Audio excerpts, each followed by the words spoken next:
Corporate politics the double faced বাডি।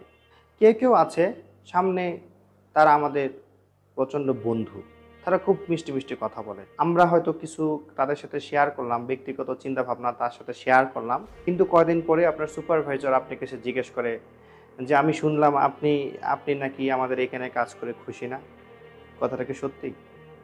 অথবা আমি শুনলাম আপনি নাকি ওয়ার্কলোড নিতে পারছেন না, কথাটা কি ঠিক?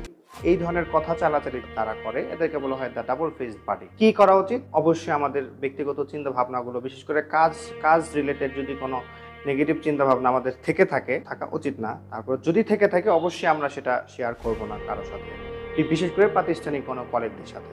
আমরা অবশ্যই ফ্রেন্ডশিপ করতে পারি, কিন্তু স্লোলি আমরা বোঝার চেষ্টা করব যে তারা কি আমাদের চিন্তা ভাবনা শোনার যোগ্য কিনা, এবং আপনার যদি কোনো ফিউচার প্ল্যান থাকে অবশ্যই সেটা শেয়ার না করাই ভালো। বিশেষ করে এই ধরনের মানুষের সাথে আমরা সবার সাথেই সম্পর্ক রাখতে চাই, কিন্তু কারো ক্ষেত্রে আমাদের কিছুটা সতর্ক থাকা উচিত। কর্পোরেট পলিটিক্স নিয়ে আমাদের একটা শর্ট ফিল্ম আসতে যাচ্ছে, নাম the checkmate the supply chain professional file. এটি দেখতে চোখ রাখুন বিআইএইচআরএম এবং বিআইএইচআরএম সাপ্লাই চেইনের ফেসবুক এবং ইউটিউব পেজ। ধন্যবাদ।